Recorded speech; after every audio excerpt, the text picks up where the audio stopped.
বিশ্বনবী ভাবতেন 40 বছর বয়সে আমি নবী হলাম, তার আগে যা করলাম আল্লাহ এটা কি করবে। আল্লাহ বলে, নবী আপনার আগের গুনাহ পরের গুনাহ, গুনাহ বলতে কিছুই নাই, সবই মাফ, সব মাফ। তারপরেও আমার নবী বলতেন, আল্লাহে লা আস্তাগফিরুল্লাহ ওয়া আতুবু ফিল ইয়াউম আকসার মিন 70 মাররা। আমি এমন নবী যার কোনো গুনাহই নাই, আগের গুনাহও নাই, পরের গুনাহও নাই, তারপরেও আমি নবী প্রতিদিন 70 বারেরও বেশি তওবা আর ইস্তেগফার পড়ি। আমাদের জন্য শিক্ষা। তাহলে আল্লাহ বললেন, ওয়া ওয়াদানা আনকা বিজরাক, পাপের বোঝা আমি নামিয়ে দিলাম। বিশ্বনবীর কোনো পাপ নাই, পাপ মুক্ত। তাফসিরে 2 নম্বরে এসেছে বিজরুল গম, চিন্তার বোঝা। বিশ্বনবী সব সময় আমাদেরকে নিয়ে চিন্তা করতেন। কাকে নিয়ে চিন্তা? কথা বলেন। আমাদেরও চিন্তা আছে না নাই? কিসের চিন্তা? হ্যাঁ, টাকার চিন্তা। তো আমাদেরও চিন্তা আছে, বিশ্বনবীরও চিন্তা ছিল। 2 চিন্তা কি এক? বিশ্বনবীর কাঁধে তো পুরো উম্মার জিম্মাদারি। কিয়ামত পর্যন্ত যারা পৃথিবীতে আসবে সবার জন্য বিশ্বনবী কাঁদতেন। বিশ্বনবীর গোটা উম্মাহ নিয়ে চিন্তা। সব নবীকে আল্লাহ তাআলা একটা করে দোয়া দিয়েছিলেন আর বলেছিলেন, নবী একটা স্পেশাল দোয়া করার সুযোগ তোমাদেরকে দিলাম, ওই দোয়া করলেই কবুল হয়ে যাবে। কিন্তু সুযোগ পাবা জীবনে কয়বার? সবাই বলেন কয়বার? সব নবী কয়টা করে পাইছে? সব নবী তাদের দোয়াগুলো দুনিয়াতেই করে ফেলেছে। বিশ্বনবী বলেন, লিকুল্লি নবিয়্যিন দাওয়া মুস্তাজাবা। এই দুনিয়াতে সব নবীদের একটা করে মুস্তাজাবুদ দাওয়া আছে। আল্লাহ বলেছে, ও নবী একটা করে স্পেশাল দোয়া করার সুযোগ পাবা, দোয়াটা করা মাত্রই কবুল করে নেব। বিশ্বনবী বললেন, এই পৃথিবীর বুকে যত নবী রাসূল দুনিয়ায় এসেছে সব নবীরা তাদের স্পেশাল দোয়া দুনিয়ায় করে ফেলেছে, ইল্লা আনা, কিন্তু আমি করি নাই। বিশ্বনবী বললেন, ওয়া ইন্নী আখতাবিউ দাওয়াতি শাফাআতান লি উম্মতি ইয়াউমাল কিয়ামাহ। আমি আমার স্পেশাল দোয়াটা করি নাই, আমার স্পেশাল দোয়াটা আমি আমার গুনাহগার উম্মতকে বাঁচানোর জন্য কিয়ামত পর্যন্ত রেখে দিয়েছি। আমরা যেদিন বিপদে পড়ে যাব, যেদিন আমার আব্বা আমারে চিনবে না, আমি আমার আব্বারে চিনব না, নেতা তার কর্মীরা চিনবে না, কর্মী নেতারে চিনবে না, ঠিক কি না? পীর সাহেব মুরিদরে চিনবে না, মুরিদ পীর সাহেবরে চিনবে না, স্বামী তার স্ত্রীরে চিনবে না, স্ত্রী তার স্বামীরে চিনবে না। নবী থেকে শুরু করে, অলি থেকে শুরু করে, শহীদ থেকে শুরু করে সবার মুখে একটাই জিকির, ইয়া নাফসি ইয়া নাফসি ইয়া নাফসি। আকাশের সূর্যটা যেদিন মাথার কাছে চলে আসবে, জমিনটা তামার জমিন হয়ে যাবে। সূর্যের তাপে মাথার মগজগুলো ভাতের মাড়ের মতো গলে গলে নাকের ছিদ্র, কানের ছিদ্র দিয়ে টপ টপ করে বেয়ে বেয়ে নিচে পড়বে। ওই কঠিন দিনে কেউ কাউরে চিনবে না। বিষ্ণু বললেন, ওই দোয়াটা আমি দুনিয়ায় করি নাই। আমি বদরের যুদ্ধে মার খেয়েছি, উহুদের যুদ্ধে দাঁত ভেঙেছি, আমি না খেয়ে পেটে পাথর বেঁধেছি। আমি যদি ওই দিন দোয়া করতাম, আল্লাহ দোয়া কবুল করে নিত, জান্নাতি খাবার দিয়ে দিত, আমার মায়ের খাওয়া লাগতো না, তায়েফে আমার রক্ত ঝরতো না, দোয়া করলেই কবুল। কিন্তু ওই দোয়াটা আমি দুনিয়ায় করি নাই। ওই দোয়াটা আমার জন্য, আপনার জন্য, আমাদের জন্য বিশ্বনবী জমা রেখে দিয়েছে। এজন্য বিশ্বনবীর চিন্তা আর আমাদের চিন্তা এক চিন্তা না, বিশ্বনবীর পুরো উম্মতের চিন্তা। কিয়ামত পর্যন্ত যত মানুষ আসবে সবাই আমার উম্মত, না জানি তাদের নসিবে কি হয়ে যায়। এই চিন্তার বোঝা বিশ্বনবীকে কাবু করে ফেলেছিল। আল্লাহ বললেন, নবী নো টেনশন, কোনো টেনশন নাই, আপনার এই চিন্তার বোঝাকে আপনার পিঠ থেকে আমি আল্লাহ নিজ দায়িত্বে সরিয়ে নিলাম। এজন্য আল্লাহ বললেন, আলাম নাশরাহ লাকা সাদরাকা ওয়া ওয়াদা'না আনকা বিজরাক আল্লাযী আনকাদা যাহরাক। যেই চিন্তার বোঝা আপনাকে কষ্ট দেয়, যেই চিন্তার বোঝা আপনারে পেরেশান করে তোলে, আপনার পিঠ থেকে ওই চিন্তার বোঝা নবী আমি সরিয়ে নিলাম। কি দিয়ে সরিয়ে নিল? কোরআনের আলো দিয়ে। আওয়াজ করে বলতে হবে, কি দিয়ে? বিশ্বনবী মক্কায় দেখতেন মূর্তির পূজা হয়, আল্লাহর ঘরের ভিতরে 360টা মূর্তির পূজা। বিশ্বনবী দেখতে পেলেন দুর্বলের উপরে সবলের অত্যাচার। বিশ্বনবী দেখতে পেলেন নারীদেরকে অত্যাচার করা হয়। কন্যা সন্তান হলে বাবা তার মেয়েটাকে নিয়ে জঙ্গলের ভেতরে ঢুকে কিংবা মরুভূমির ভেতরে যে জীবিত দাফন করে দেয়। ওয়াইদাল মাউউদাতু সুইলাত ওয়াদুল বানাত। বিশ্বনবী এগুলো দেখতেন চারপাশে।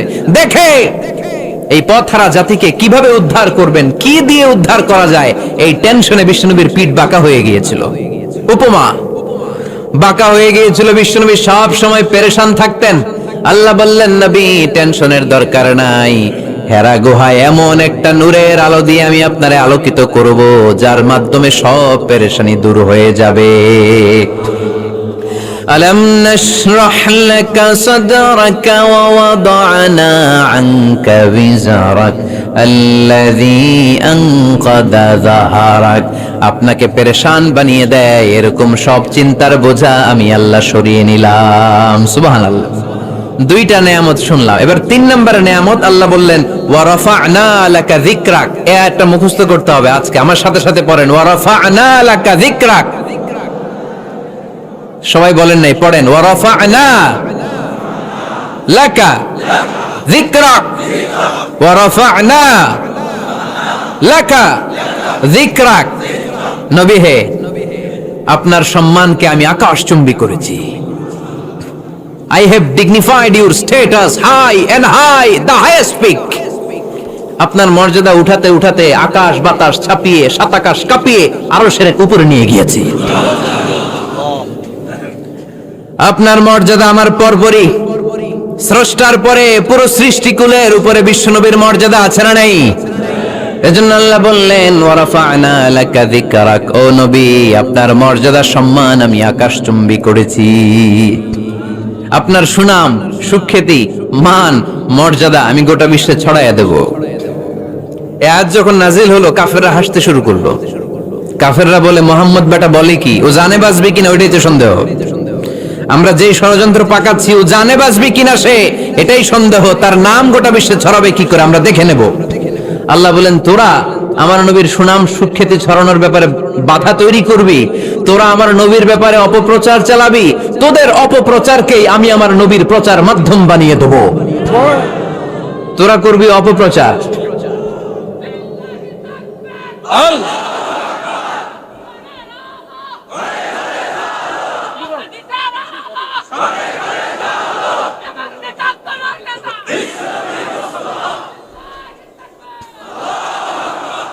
তোদের অপপ্রচারকে আমি আমার নবীর জন্য প্রচার মাধ্যম বানিয়ে দেব। এরকম অনেক সময় হয় না যে কেউ কেউ অপপ্রচার করে কারো বিরুদ্ধে, এটা তার জন্য প্রচার হয়ে যায়। কেউ অপপ্রচার চালায়, আল্লাহর মেহেরবানিতে ওইটা তার পাবলিসিটি হয়ে যায়। তার আলাদা করে প্রচার বিভাগের টিম তৈরি করা লাগে না, তার বিরোধীরাই তার প্রচার বিভাগের কাজে নেমে পড়ে।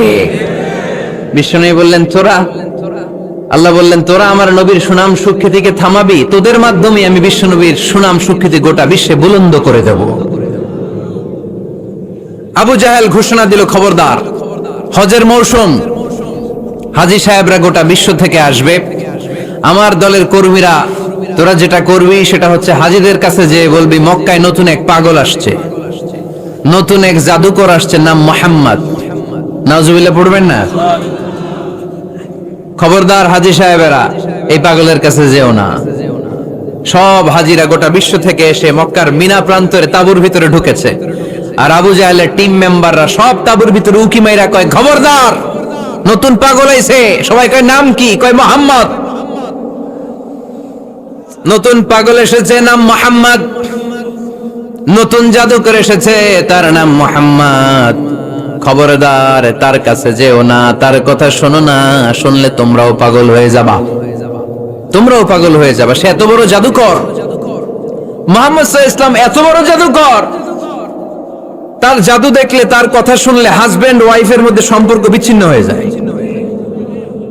সে এত বড় জাদুকর, তার কথা শুনলে বাবা আর ছেলের সম্পর্ক ছিন্ন হয়ে যায়। সে এত বড় জাদুকর, তার কথা শুনলে বন্ধু বন্ধু আলাদা হয়ে যায়। খবরদার হাজী সাহেবরা, তোমরা হজ করতে এসেছো করো, জমজমের পানি খাও আর খেজুর নিয়ে যাবা বাড়িতে, কিন্তু মুহাম্মদ সাল্লাল্লাহু আলাইহি ওয়াসাল্লামের কাছে যাওয়া যাবে না। আচ্ছা, আপনারা বুঝে শুনে উত্তর দেন। এই যে লক্ষ লক্ষ হাজী মিনার তাঁবুতে বসা, আর আবু জাহেলের লোকটা যে বলল নতুন জাদুকরের নাম মুহাম্মদ, তার কাছে যেও না, এই লক্ষ লক্ষ হাজীরা এর আগে জীবনেও মুহাম্মদ সাল্লাল্লাহু আলাইহি ওয়াসাল্লামের নাম শুনছে? তার মানে মুহাম্মদ সাল্লাল্লাহু আলাইহি ওয়াসাল্লামের নাম তাদের কানে পৌঁছে দেওয়ার দায়িত্ব আবু জাহেল নিজেই নিয়ে নিয়েছে। চিল্লায় কোন ঠিক কি না? অপপ্রচার প্রচার হয়ে গিয়েছে, আর সবাই মনে মনে ভাবে, কয় কি, এত বড় জাদুকর, হজ করি আর না করি, এর না দেখা যাওয়া যাবে না। হজ তাড়াতাড়ি কোন রকম সাইরা এই জাদুকরের কাছে আগে যাব, দেখি কেমন জাদু দেখায়, দেখি কত বড় ম্যাজিশিয়ান, দেখি তো কত বড় পাগলের। কারণ আল ইনসানু হারিসুন আলা মা মুনিআ, মানুষকে যেটা নিষেধ করা হয় বেশি মানুষ এটা করতে চায়। যদি বলি ওদিকে যাবি না, ওর বাপের কিরা ওদিকে যাবেও, ঠিক কি না? এটা আমাদের স্বভাব, আমাদের খাসলা, আমাদের বৈশিষ্ট্য। যেটা আমাদেরকে নিষেধ করা হয় বেশি ওটা করতে মন চায়। সব হাজিরা মনে মনে ভাবলো আমরা যাব যাব, তোরা যতই বলিস না কেন যাব যাব, হজের পরে অবশ্যই যাব। দেখা গেল হজের পরে বিশ্বনবী মুহাম্মদুর রাসূলুল্লাহ সাল্লাল্লাহু আলাইহি ওয়াসাল্লামের বাড়ির সামনে বিশাল বড় গ্যাদারিং শুরু হয়েছে। সবাই লাইন ধরে দেখা করতে গেছে। দেখা করতে যে বিশ্বনবীর চেহারা দেখে প্রথম নজরেই সব পাগল।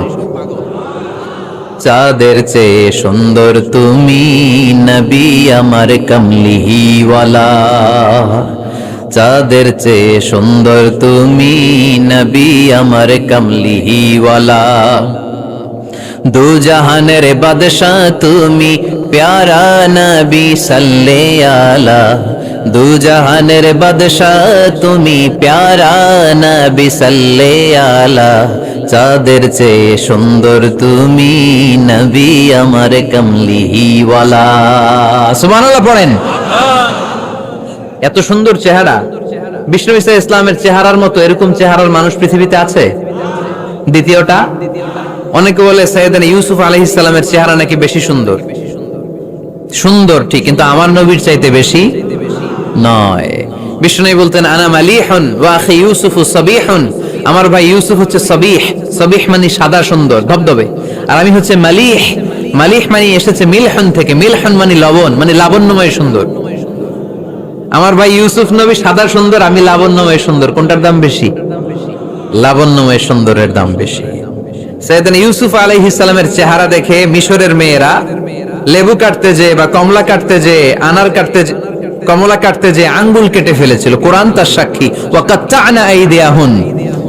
আম্মাজান আয়েশা রাদিয়াল্লাহু তাআলা আনহা যখন এই ঘটনা শুনেছেন, তিনি মিশরের মেয়েদেরকে ডাক দিয়ে বলেছেন, ও মিশরের মেয়েরা, তোমরা ইউসুফ নবীর সৌন্দর্য দেখে লেবু কাটতে যে আঙ্গুল কেটেছো, আমার স্বামী প্যারা নবী মুহাম্মদ রাসূলুল্লাহর চেহারা যদি তোমরা দেখতা, তাহলে লেবু কাটতে যে আঙ্গুল নয়, কলিজাটা কেটে টুকরা টুকরা করে দিতা। আবার আম্মা জান আয়েশা বলতো, লাকুম শামসুন ওয়া লানা শামসুন, তোমাদের জন্য একটা সূর্য আছে, কিন্তু আমি আয়েশার জন্য আলাদা একটা সূর্য আছে। তোমাদের সূর্যটা প্রতিদিন সকালবেলা পূর্ব আকাশে উদিত হয়ে গোটা দুনিয়াটারে আলোকিত করে দেয়, আর আমার সূর্যটার নাম হলো মুহাম্মদ সাল্লাল্লাহু আলাইহি ওয়াসাল্লাম। মসজিদে নববীতে এশার নামাজের পরে আমার সূর্যটা আমার ঘরে উদিত হয়। তোমাদের সূর্য সকালবেলা পূর্ব আকাশে উঠে গোটা দুনিয়াটারে আলোকিত করে, আমার সূর্য মুহাম্মদ এশার নামাজের পরে আমার ঘরের ভেতরে যখন উকি দেয়, আমার পুরো ঘরটারে আলোকিত করে দেয় কে? এত সুন্দর চেহারা ছিল, ওনার চেহারার নূর দিয়ে হারানো সুই খুঁজে পেয়েছে বিশ্বনবীর স্ত্রীরা। চিল্লায় কোন আল্লাহু আকবার। বিশ্বনবীর চেহারার সৌন্দর্যের সাথে কারো সৌন্দর্যের কোনো মিল হবে? No comparison with our beloved prophet Muhammad sallallahu alayhi wasallam. Whether it's the fitness, whether it's the appearance, whether it's the status, no comparison with our prophet. এটা ফিটনেসের দিক থেকে হোক, এটা চেহারার সৌন্দর্যের দিক থেকে হোক, এটা কণ্ঠস্বরের ঝংকারের দিক থেকে হোক, সম্মান আর মর্যাদার দিক থেকে হোক, আমার নবীর সম্মানের ধারে কাছেও সম্মান পৃথিবীর কারো হতে পারে না। চিল্লায় বলেন ঠিক কি না? এজন্য আল্লাহ বললেন, ওয়ারাফা'না লাকা যিকরাক, নবী আপনার সম্মান বাড়াতে বাড়াতে আমি আকাশচুম্বী করেছি। লোকজন সব যে বিশ্বনবীর দরবারে লাইন ধরেছে, হাজিরা সব বিশ্বনবীর কাছে যে চেহারা দেখেই কুপকার, বাকি জিনিস তো পরে। অনেকে আছে না, চেহারা দেখলেই মানুষ পাগল হয়ে যায়, আছে না নাই? চেহারা দেখেই পাগল, চেহারা দেখেই পাগল। তারপর তারা মিলাতে লাগলো। মিনার তাবুতে আবু জাহেলের কর্মীরা ঘোষণা দিয়েছিল, এলাকায় মোহাম্মদ নামে পাগল এসেছে। তারা মিলায়ে দেখে না, এই মহামানব কোনোদিন পাগল হতে পারে না, কারণ পাগলের চুলগুলো থাকে উস্কো খুস্কো, ঠিক কিনা?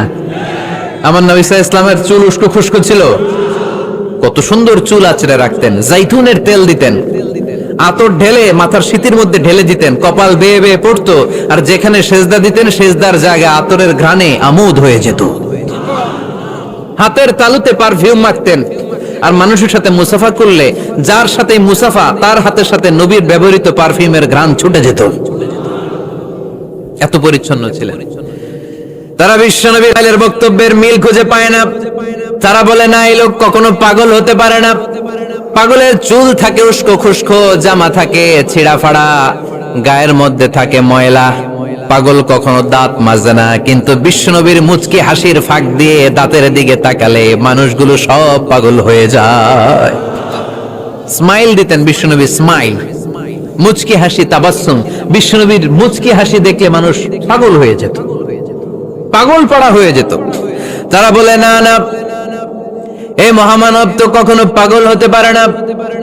আবার মিলাতে লাগলো আবু জাহেলের কর্মীরা বলেছিল এটা নাকি বড় জাদুকর, কিন্তু তারা বলে না না, এই অসাধারণ লোকটা জাদুকরও হতে পারে না, সে তো কোনো মন্ত্র পড়ে না।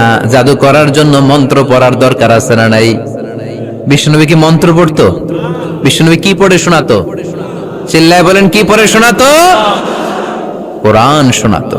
এত সুন্দর কণ্ঠ ছিল বিশ্বনবীর, পাগল হয়ে যেত মানুষ শুনতে শুনতে, পাগল পাড়া হয়ে যেত, বিমুগ্ধ হয়ে যেত। তারা সবাই বলতে আরম্ভ করলো, আবু জাহেল তুমি মিথ্যাবাদী, তবে তোমাকে ধন্যবাদ এরকম একটা মানুষের সাথে পরিচয় করিয়ে দেওয়ার জন্য। সুবহানাল্লাহ কইলেন না? আমরা মেনে নিতে পারলাম না সে পাগল নয়, জাদুকর নয়, সে হলো এই জামানার পয়গাম্বার। আমরা পড়ে নিলাম লা ইলাহা ইল্লাল্লাহু মুহাম্মাদুর রাসূলুল্লাহ সাল্লাল্লাহু আলাইহি ওয়াসাল্লাম। রাফা'না লাকা যিকরাক। নবী হে, এইভাবে আমি আপনার সম্মানকে বাড়িয়েছি। হাইসুমা যুকিরতু যুকিরতা মাই। নবী যেখানে আমার নাম নেওয়া হবে, আমার পর পর আপনার নামও নেওয়া হবে। পড়েন সুবহানাল্লাহ। যেখানে আমার আল্লাহর নাম, তারপরে আমার নবীর নাম আছে না নাই? কালিমার ভেতরে লা ইলাহা ইল্লাল্লাহ আমার আল্লাহর নাম শোভা পায়, তারপরে মুহাম্মাদুর রাসূলুল্লাহ দ্বিতীয় বাক্যে আমার নবীর সুন্দর নামটা আছে না নাই? কালেমার মধ্যে প্রথমে আল্লাহর নাম, তারপরে নবীর নাম। হাইসুমা যুকিরতু যুকিরতা মাই। নবী কিভাবে আপনার মর্যাদা আমি বাড়াবো জানেন? যেখানে আমি ওইখানেই আপনি। যেখানে আমার নাম নেওয়া হবে, তারপরেই সৃষ্টিকুলের মধ্য থেকে শুধু আপনার নাম নেওয়া হবে। সুবহানাল্লাহ পড়েন। আপনার উম্মতেরা গোটা বিশ্বে সালাত আদায়ের জন্য আজান দিবে। আজানের প্রথম 4 বাক্যে আমি আল্লাহর বড়ত্ব, আল্লাহু আকবার। তারপরের 2 বাক্যে আমি ছাড়া কোনো ইলাহা নাই, এটার সাক্ষ্য দেয়া হবে।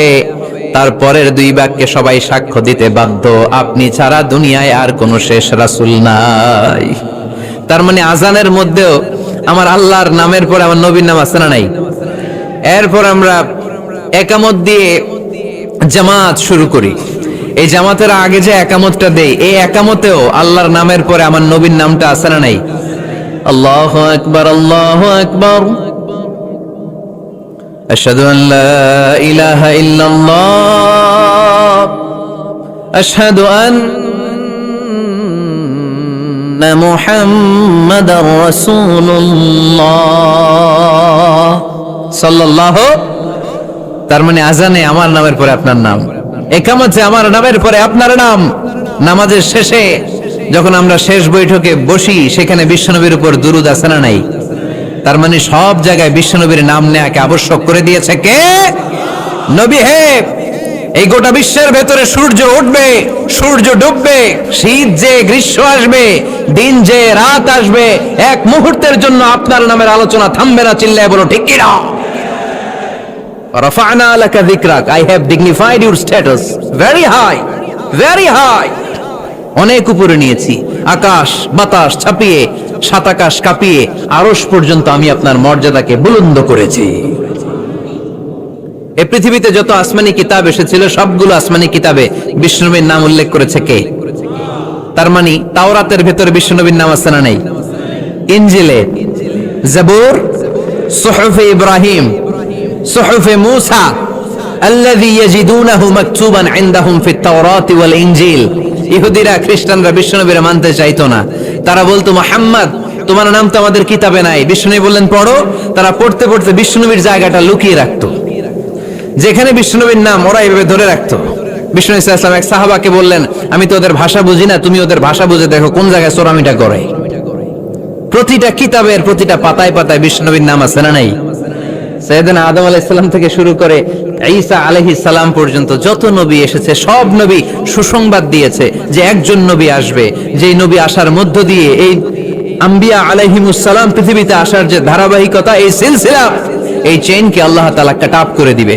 সাইয়েদনা আদম তার বংশধরদেরকে বলেছে, নূহ আলাইহিস সালাম তার প্রজন্মকে বলেছে, ইব্রাহিম আলাইহিস সালাম তার জেনারেশনকে বলেছে, মূসা আলাইহিস সালাম বনি ইসরাইলকে শুনিয়েছে। সর্বশেষ সাইয়েদনা ঈসা আলাইহিস সালাম এসে বলেছে, ইয়াতি মিন বাদি ইসমুহু আহমদ, আমার পরে এমন এক নবী আসবে তার নাম, চিল্লায় বলেন, আহমদ বড় বিশ্বস্ত, সে কোন বন্ধু বলো বেশি বিশ্বস্ত, সে কোন বন্ধু বলো বেশি বিশ্বস্ত, কার কাছে মন খুলে দেয়া যায়, কার কাছে প্রাণ খুলে বলা যায়, হওয়া যায় অতি আশ্বস্ত, তার নাম আহমদ বড় বিশ্বস্ত। সুবহানাল্লাহ পড়ে, ইয়াতি মিন বাদি ইসমুহু আহমদ, আমার পরে এমন এক নবী আসবে তার নাম হবে আহমদ। এই নবীর পরে আর কোন নবী আছে? চিল্লায় বলেন, লা নবিয়্যা বাদি ওয়ালা রাসূলা, আমার পরে কোনো নবীও নাই, আমার পরে কোনো রাসূলও নাই। তবে আমার পরে যদি নবী হওয়ার যোগ্যতা কারো থাকে, আমার ওমরে ফারুক নবী হওয়ার যোগ্যতা রাখে। কোন নবী নাই, খাতামুন নবিয়্যিন, আমার পরে কোনো নবী নাই। তার মানে বিশ্বনবীর জীবনে 3 নম্বর নিয়ামত হলো রাফা'না লাকা যিকরাক, মর্যাদা আমি বাড়াতে বাড়াতে বাড়াতে বাড়াতে নবী অনেক উপরে নিয়েছি। আবার আল্লাহ আমাদেরকে ডেকে বললেন, ও ইমানদার বান্দারা শোনো, আমি স্বয়ং আল্লাহ তাআলা আমার ফেরেশতা বাহিনী নিয়ে এই নবীর উপরে স্বয়ং আমি দরুদ পড়ি। ইন্নাল্লাহা ওয়া মালাইকাতাহু ইউসাল্লুনা আলান নবী ইয়া আইয়ুহাল্লাযীনা আমানু সাল্লু আলাইহি ওয়া সাল্লিমু তাসলিমা। পড়েন, আল্লাহুম্মা সাল্লি আলা মুহাম্মদ ওয়া আলা আলি মুহাম্মদ কামা সাল্লাইতা আলা ইব্রাহিম ওয়া আলা আলি ইব্রাহিম ইন্নাকা হামিদুম মাজিদ। اللهم بارك على محمد وعلى آل محمد كما باركت على إبراهيم وعلى آل إبراهيم إنك حميد مجيد। চিৎকার করে পড়েন সুবহানাল্লাহ। এমন নবী যে নবীর উপর আল্লাহ নিজেই দরুদ পড়ে, ফেরেশতারা পড়ে, এজন্য আমাদের পড়ার দরকার আছে না নাই? আবার আল্লাহ বললেন, নবী আপনি এমন নবী যেই নবীকে আমি হাউজে কাউসার দিয়েছি, লক্ষ লক্ষ নবীদের কাউরে কিয়ামতের দিন আমি হাউজে কাউসারের মালিক বানাবো না, শুধুমাত্র কেবলমাত্র একমাত্র আপনি ছাড়া। ইন্না আ'তাইনাকাল কাউসার ফাসাল্লি লিরাব্বিকা ওয়ানহার ইন্না শানিআকা হুয়াল আবতার। সুবহানাল্লাহ পড়েন। এই হাউজে কাউসারের পানি খেতে চান, পান করতে চান?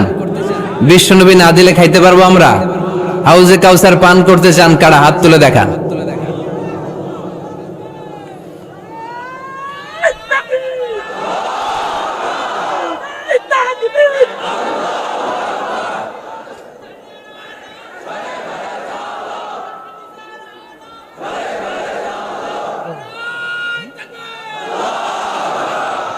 আহলা মিনাল আসাল, হাউজে কাউসারের পানি মধুর চেয়েও মিষ্টি। আবরাদু মিনাস সালজ, বরফের চাইতেও ঠান্ডা। আবিয়াদু মিনাল লাবান, দুধের চাইতেও সাদা। মান শারিবা মিনহা শারবাতান লাম ইয়াজমা আবাদা, এক ঢোক হাউজে কাউসারের পানি যে খাবে চিরকালের জন্য তার গলার তৃষ্ণা মিটে যাবে। ওই হাউজে কাউসার বিশ্বনবীকে দিয়ে বিশ্বনবীর মর্যাদা বাড়িয়েছে কে? আবার আল্লাহ বললেন, নবী, পৃথিবীর অনেক নবীকে আমি নৈতিক বিজয় দান করেছি, কিন্তু সবাইকে আমি রাজনৈতিক বিজয় দান করি নাই। আপনাকে আমি এমন নবী করে দুনিয়ার বুকে পাঠিয়েছি, আপনাকে আমি নৈতিক বিজয় দান করেছি, পাশাপাশি রাজনৈতিক বিজয় দান করেছি। সুবহানাল্লাহ বলেন। বিশ্বনবী একাধারে যেমনি মসজিদে নববীর ইমাম ছিলেন, পাশাপাশি মদিনার রাষ্ট্রের প্রেসিডেন্ট ছিলেন, ঠিক কিনা? তার মানে ইমাম বা নেতা এমন হওয়া দরকার যে নামাজও পড়াতে পারে, আবার সমাজও শাসন করতে পারে, ঠিক কিনা? এমন নেতার দরকার আছে না নাই? এজন্য বিশ্বনবী বললেন, রব্বি আদখিলনি মুদখালা সিদকিন ওয়া আখরিজনি মুখরাজা সিদকিন ওয়াজআলনি মিন লাদুনকা সুলতানান নাসীরা। ও আল্লাহ, আপনি আমারে সত্যতার সাথে মক্কায় রাখেন, বের করলেও সত্যতার সাথে বের করেন, আর আপনি আমাকে বিজয়ী শক্তি দান করেন। বিজয়ী শক্তি, রাজনৈতিক শক্তি বিশ্বনবী আল্লাহ তাআলার কাছ থেকে দোয়া করে চেয়ে নিয়েছেন। চিল্লায় বলেন ঠিক কি না? রাজনৈতিক শক্তির দরকার আছে না নাই? দরকার আছে। তা আস্তে করে বললেন কেন? রাজনৈতিক শক্তি থাকার দরকার আছে না নাই? দেখেন, বাংলাদেশ সৃষ্টি হয়েছে কত সালে বলেন?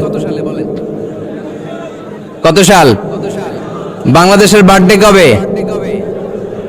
1971-এ। এই 71 সালের পর থেকে আমাদের বাংলাদেশে সুদ আছে না নাই? কিন্তু সুদের বিরুদ্ধে ওয়াজ আছে না নাই? আলেম ওলামারা আজীবন সুদের বিরুদ্ধে ওয়াজ করছে। আমরা ওয়াজ আগে করতাম, এখন করতেছি, সামনেও করব, মাগার সুদ মরবে না। এর কারণ যেটা আইন করে প্রণয়ন করা হয় ওইটা ওয়াজ করে মারা যায় না, ওইটারে আইন করে নষ্ট করতে হয়। চিল্লায় বলেন ঠিক কি না? আমি সারা জীবন সুদের বিরুদ্ধে ওয়াজ করলে সুদ যাবে না, কিন্তু দেশনেত্রী মাননীয় প্রধানমন্ত্রী যদি কালকে ঘোষণা দেয় বাংলাদেশের কোন ব্যাংকে ব্যাংকিং ফিনান্সিয়াল ট্রানজাকশনে কোনো সুদ চলবে না, তার পরের দিন থেকে বাংলাদেশে কোনো সুদ থাকবে না। চিল্লায় বলেন ঠিক কি না? এজন্য সাইয়েদনা ওমর ফারুক বলতেন, ইন্নাল্লাহা লা ইয়াযাউ বিল কুরআন মা ইয়াযাউ বিস সুলতান। আল্লাহ মাঝে মাঝে ক্ষমতার মাধ্যমে এমন কিছু করে যেটা আল্লাহ কোরআনের মাধ্যমেও করে না। চিল্লায় বলেন ঠিক কি না? কালকে যদি ঘোষণা হয়ে যায় 5 ওয়াক্ত নামাজ যদি না পড়া হয় 5 বেত। কয় বেত? চেয়ারম্যান না পড়লে চেয়ারম্যানের পিছনে 5 বেত, এমপি না পড়লে এমপির পিছনে 5 বেত। কথা বলেন। মাননীয় প্রধানমন্ত্রী যদি এটা ঘোষণা দিয়ে দেয় যে কালকে থেকে নামাজ না পড়লে 5 বেত, এটা সবার জন্য এই আইন। একটা বেনামাজি খুঁজে পাওয়া যাবে? সব কই দৌড়াবে? মসজিদে। ওযু থাকলেও দৌড়, না থাকলেও দৌড়। কারণ মায়ের উপরে কোনো ঔষধ আছে? কথা বলেন। কারণ মায়েরে ভিটামিন আছে, মায়েরে কি আছে? এজন্য ইন্নাল্লাহা লা ইয়াযাউ বিল কুরআন মা ইয়াযাউ বিস সুলতান। মাঝে মাঝে আল্লাহ ক্ষমতা দিয়ে এমন কিছু করে যেটা মাঝে মাঝে আল্লাহ কোরআন দিয়েও করে না। এজন্য অনেক নবীকে নৈতিক বিজয় দান করলো, বিশ্ব নবীকে শুধু নৈতিক বিজয় নয়, পাশাপাশি রাজনৈতিক বিজয়ও দান করেছে কে? তিনটা নিয়ামতের ঘোষণা দিয়ে আল্লাহ বললেন, আলাম নাশরাহ লাকা সাদরাকা ওয়া ওয়াদা'না আনকা বিজারাক আল্লাযী আনকাদা যাহরাক ওয়া রাফা'না লাকা যিকরাক। পড়েন সুবহানাল্লাহ। নবী হে, আপনার মর্যাদা আমি অনেক বাড়িয়েছি। আপনার কথা শুধু মুসলমানেরাই বলে না, হিন্দুরাও বলে। আছে না নাই? গতকাল এক হিন্দু ভাই আমার হাতে হাত রেখে শাহাদা বাক্য পাঠ করে গাজীপুরে মুসলমান হয়ে গেছে। বিশ্বনবীর কথাগুলো যখন তারা শোনে, তারা নিজেদেরকে ধরে রাখতে পারে না। আপনারা মহাত্মা গান্ধীর নাম শুনেছেন? তিনি ভারতের অবিসংবাদিত নেতা। বিশ্বনবীর ব্যাপারে কমেন্ট করেছেন যে এরকম নেতা পৃথিবীতে আর দ্বিতীয়টা কখনো হবে না।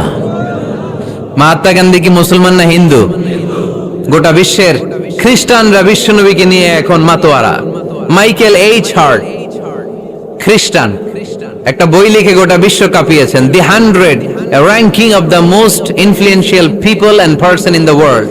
পৃথিবী কাঁপানো 100 জন মনীষীর জীবনী নিয়ে একটা বই তিনি করেছেন। এই 100 জন মনীষীর জীবনীর মধ্যে যাকে নাম্বার 1 তিনি করেছেন, তিনি হচ্ছেন আমার নবী, আপনার নবী, পেয়ারা নবী, বিশ্ব নবী মুহাম্মদুর রাসূলুল্লাহ সাল্লাল্লাহু আলাইহি ওয়াসাল্লামের। মাইকেল এইচ হার্ট কি মুসলমান? সে একজন খ্রিস্টান। তার মানে ওয়া রাফা'না লাকা যিকরাক, বিশ্বনবীর সম্মান শুধু আমাদের মুখ দিয়ে প্রচারিত হয় না, ইহুদি খ্রিস্টান বৌদ্ধদের মাধ্যমেও বিশ্বনবীর সম্মানকে বাড়িয়ে দিচ্ছে কে? I have studied him, the wonderful man, in my opinion far from the antichrist, and he must be called the savior of humanity. খ্রিস্টানরা বলছে আমরা এই মুহাম্মাদের জীবনী গবেষণা করে পড়েছি, তাকে খ্রিস্টান বিরোধী বলা তো দূরের কথা, তাকে মানবতার ত্রাণকর্তা বলতে হবে। তিনি গোটা বিশ্বের জন্য সুপারম্যান হয়ে পৃথিবীতে এসেছে। As a father, as a teacher, as a lawgiver, as a lawmaker, Muhammad is the superman of the world. স্বামী হিসেবে, পিতা হিসেবে, নেতা হিসেবে, নবী হিসেবে মুহাম্মদ ইসলাম সাধারণ কোনো মানুষ নয়, তিনি গোটা বিশ্বের জন্য সুপারম্যান হয়ে পৃথিবীতে আগমন করেছে। ওয়া রাফা'না লাকা যিকরাক, নবী দুশ্চিন্তা করবেন না, টেনশন করবেন না, আমি আপনার সম্মানকে বাড়িয়ে দেব। এই তিনটা নেয়ামতের বর্ণনা সূরা ইনশিরাহের ভিতরে বর্ণনা করলেন কে?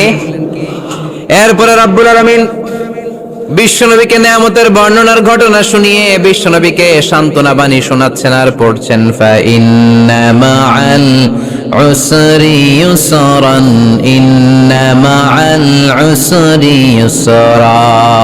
নবী গো, নিশ্চয়ই কষ্টের পরে আছে আনন্দ, দুঃখের পরেই আছে সুখ। সুবহানাল্লাহ। কষ্টের পরে আনন্দ, দুঃখের পরে। The struggle isn't permanent in our life. দুঃখ কষ্ট এটা আমাদের জীবনে পার্মানেন্ট না, এটা সাময়িক। আচ্ছা আওয়াজ করে উত্তর দেন তো, এক বছরে কয়দিন আপনাদের ফরিদপুরে? কয়দিন? 365 দিন। গত 365 দিনে না খেয়েছিলেন কয়দিন? 20 দিন, 30 দিন। তার মানে অল্প কিছুদিন না খেয়েছিলাম, সারা বছরই খেয়েছিলাম, ঠিক কিনা? আচ্ছা, তো 365 দিনে অসুস্থ ছিলেন কয়দিন? 4-5 দিন, কিংবা 20 দিন, কিংবা 1 মাস, কিংবা 56 দিন, কিংবা 65 দিন। তার মানে বাকি 300 দিন আরামে ছিলাম কি ছিলাম না? তার মানে আমাদের জীবনে দুঃখ বেশি না আনন্দ বেশি? সুখ বেশি না কষ্ট বেশি? এজন্য আল্লাহ বললেন খবরদার, মুমিন কখনো হেরে যায় না, মুমিনের হারাবার কিছু নাই। মুমিনের জীবনে যদি আনন্দ আসে, মুমিন শুকরিয়া করে, শুকরিয়া করলে সওয়াব আছে না নাই? আর মুমিনের জীবনে যদি দুঃখ আসে, মুমিন সবর করে, ধৈর্য ধরে, ধৈর্যেও সওয়াব আছে না নাই? তাহলে আমাদের সব দিক দিয়েই চলা, আনন্দের দিনগুলোতে শুকরিয়া করব, আর দুঃখের দিনগুলোতে ধৈর্য ধরবো, দুইটার মধ্যে সওয়াব আছে না নাই? এজন্য বিশ্বনবী বললেন আজাবান লি আমরিল মুমিন, মুমিনের বিষয়টা খুবই আশ্চর্যের। ফাইন আসাবাতহু সাররাউন শাকারা, মুমিন যদি আনন্দে থাকে সে শুকরিয়া করে, শুকরিয়া করলে লাভ আছে না নাই? ওয়াইন আসাবাতহু দাররাউন সাবারা, আর দুঃখে পড়লে সে সবর করে, ধৈর্য ধরে, ধৈর্য ধরলে সওয়াব আছে না নাই? তার মানে আমাদের হারাবার কিছু আছে। মাঝে মাঝে আল্লাহ আমাদেরকে দুঃখ কষ্ট দিয়ে পরীক্ষা করতে চান, এগুলো আমাদের জন্য খারাপ নয়। এই দুঃখ কষ্ট বিপদ আমাদের কোমরকে সোজা করে, আমাদের পায়ের মাটিকে শক্ত করে, চিল্লায় বলেন ঠিক কিনা? প্রতিকূল পরিবেশে কিভাবে বাঁচতে হয় এই দুঃখ কষ্ট আমাদেরকে শিখায়। এজন্য মুমিন বান্দার বৈশিষ্ট্য হচ্ছে দুঃখ কষ্ট বেদনা জ্বালা এগুলোতে সে আপসেট হয় না, সে হাল ছেড়ে দেয় না, সে ভরসা রাখে একজনের উপর। চিল্লায় বলতে হবে তিনি কে? কারণ মুমিন জানে রাত্রি যত গভীর হয়, অন্ধকার তমানিসা ভেদ করে সুবহে সাদিক হয়। মুমিন জানে গর্ভবতী নারীর পেটের ব্যথা যেই দিন বাড়তে থাকে, ওই দিনই নতুন মেহমান আগমনের সময় ঘনাতে থাকে। মুমিন জানে তার জীবনে দুঃখ কষ্ট বিপদ যত বাড়তে থাকে, সুখের দিন কাছে আসতে থাকে। এজন্য মুমিনের হারাবার কিছু নেই। ফা ইন্না মাআল উসরি ইউসরা, ইন্না মাআল উসরি ইউসরা। নবী হে, কষ্টের পরেই আছে আনন্দ, দুঃখের পরেই আছে সুখ। আপনি সমস্যায় পড়েছেন, ওই সমস্যার সমাধানও আছে না নাই? এই পৃথিবীতে এমন কোন সমস্যা আছে যেটা সমাধান নাই? কথা বলেন। সমস্যা তৈরি করেছে কে? আবার সমাধানও দিয়েছে কে? আল্লাহ doesn't create a lock without its key. আল্লাহ কখনো চাবি না বানাইয়া ওইটার তালা বানায় নাই। কথা কন। তালাও যেহেতু আছে, ওই তালার চাবিও বানিয়েছে কে? মান সাল্লাল্লাহু দান, ইল্লা আনজালাল্লাহু লাহু শিফা, আল্লাহ দুনিয়ায় এমন কোন রোগ পাঠায় নাই যেই রোগের ঔষধ বানায় নাই, এমন কোন রোগ নাজিল করে নাই যেই রোগের কোন চিকিৎসা বানায় নাই, হয়তো সেটা আবিষ্কার হয় নাই। অনেকে ক্যান্সারের কথা বলতে পারেন যে হুজুর ক্যান্সার এমন রোগ, এই ক্যান্সার তার নাই কোনো অ্যান্সার, কিন্তু বিজ্ঞানীরা বলতেছে এটারও অ্যান্সার আবিষ্কৃত হচ্ছে। সুবহানাল্লাহ কইবেন না? কিছু কিছু ক্ষেত্রে হয়েও গিয়েছে। এজন্য দুঃখের পরেই আছে সুখ, কষ্টের পরেই আছে আনন্দ। এই দুনিয়াটাই এরকম, কষ্টের পরই আনন্দ। দেখবেন তারাবির নামাজ 20 রাকাত পড়তে কষ্ট লাগে না? কোমরে ব্যথা, হাঁটুতে ব্যথা, কিন্তু 20টা রাকাত যখন শেষ করে মসজিদ থেকে বের হই একটা আনন্দ আছে না নাই? কষ্ট করে পরীক্ষার জন্য প্রিপারেশন নিলেন আপনি কয়েক মাস, কিন্তু ফলাফল যখন ভালো হয় তখন একটা আনন্দ আছে না নাই? সারাদিন রোজা রাখলেন রমজানে, কি কষ্ট, তৃষ্ণায় গলা ফেটে যায়, কিন্তু ইফতারির সময় যখন রুহ আফজা শরবতটা খাই কেমন লাগে? একটা আনন্দ আছে না নাই? এজন্য আল্লাহ বললেন فإن مع العسر يسرا إن مع العسر يسرا। ও নবী, কষ্টের দিন মক্কায় অল্প কিছু দিন, মদিনাতে আনন্দের দিন অপেক্ষা করছে। আমাদের জীবনে যদি দুঃখ কষ্ট আসে আমরা ধৈর্য ধরবো, তাওয়াক্কুল করবো একজনের উপর, তিনি কে? কারণ আমরা বিশ্বাস করি কষ্টের দিন এটা চিরকালের জন্য নয়, সামনে আনন্দের দিন আমাদের জন্য সেট করে রেখেছে কে? তাহলে আমরা সূরাতুল ইনশিরাহ থেকে 3টা নিয়ামতের বর্ণনা শুনলাম, বিশ্বনবীকে কি সান্ত্বনা দেয়া হলো সেটা শুনলাম। এবার 2টা গাইডলাইন শুনে তাফসীর আমরা শেষ করব। শুনতেছেন? কষ্ট হচ্ছে তো উঠা বসা করতেছেন কেন? উঠলেন কারা কারা? শেষ করে দেব? দোয়া করে দেই। কি গাইডলাইন দিলেন শুনবেন? কে কে শুনবেন না হাত তোলেন।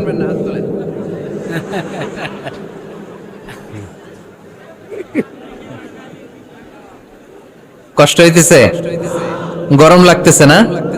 আমিও ঘামতেছি আপনাদের সাথে সাথে, অনেক গ্যাদারিং হয়ে গেছে। আসেন আল্লাহর নামে 3টা তাকবীর দেই, তারপর কোন 2টা গাইডলাইন তিনি বিশ্বনবীকে দিলেন ওই নির্দেশনা বাণীটুকু শুনে আজকে আমরা বিদায় নিব। আওয়াজ করে পড়তে হবে লিল্লাহে তাকবীর, লিল্লাহে তাকবীর, লিল্লাহে তাকবীর। গাইডলাইন নাম্বার 1, ফাইদা ফারাগতা ফানসাব। নবী আপনি যখন অবসর হন আপনি ইবাদতে মশগুল হন। ফানসাব ফিল ইবাদা, তাফসীর ইবনে কাসিরে এসেছে আপনি ইবাদতে মশগুল হন যখন আপনি অবসর পান। অবসর আল্লাহর দেয়া বড় নেয়ামত, এটা বিশ্বাস করেন? অবসর কিন্তু নেয়ামত। আমরা অনেকেই অবসর সময়কে কাজে লাগাই না, কিন্তু অবসর চলে যাওয়ার পরে যখন ব্যস্ত হয়ে পড়ি তখন বলি হায় রে, অবসরটা যদি কাজে লাগাইতাম। পরীক্ষার পরে 3 মাস ছুটি ছিল, এই 3 মাস অবসরে যদি পড়তাম তাইলে তো আজকে ভার্সিটিতে চান্স পেয়ে যেতাম, ঠিক কি না? এজন্য বিশ্বনবীর আল্লাহ বললেন নবী ফাইযা ফারাগতা ফানসাব ওয়া ইলা রাব্বিকা ফারগাব। মাদানী জীবনে, মাক্কি জীবনে, দাওয়াতি কার্যক্রমের পরে, রাষ্ট্রীয় কার্যক্রমের পরে যখনই আপনি অবসর পাবেন তখনই আপনি ইবাদত করেন, তখনই বেশি বেশি আল্লাহর কাছে দোয়া করেন। দোয়াটা খুব শক্তিশালী, কিন্তু আমরা অনেকে জানি না কি করে দোয়া করতে হয়। সিনসিয়ার দোয়া ইজ লাইক এ মিসাইল। আপনারা প্রায় পত্রিকায় শুনবেন আমেরিকা অমুক দেশে মিসাইল হামলা করেছে, শুনছেন?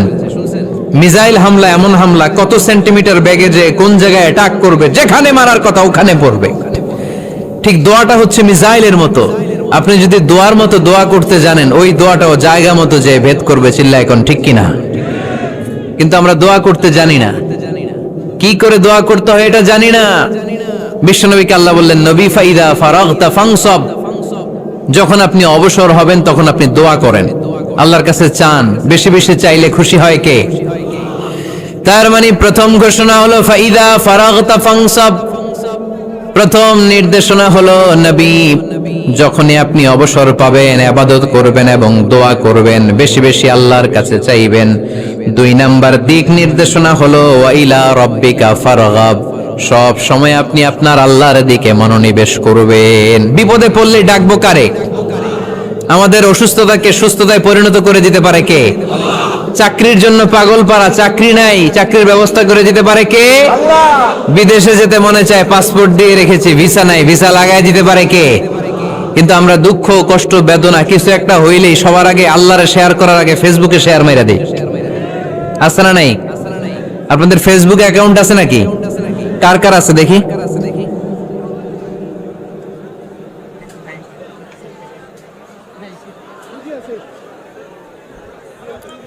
আছে আছে, এটার জন্য আমরা ভালো কাজে লাগাই, ঠিক কিনা? আপনি চাইলেই এমন ভাবে ফেসবুক ফ্রেন্ড লিস্ট করতে পারেন যারা ভালো ভালো জিনিস শেয়ার করে, যারা মোটিভেশনাল জিনিস শেয়ার করে, ইসলামের পক্ষে কথা বলে। আপনার এক একটা শেয়ারে অনেকের জীবন বেঁচে যেতে পারে, ঠিক কিনা? একজন মুমূর্ষু রোগীকে বাঁচাতে রক্তের প্রয়োজন, রক্তের গ্রুপ এ পজিটিভ।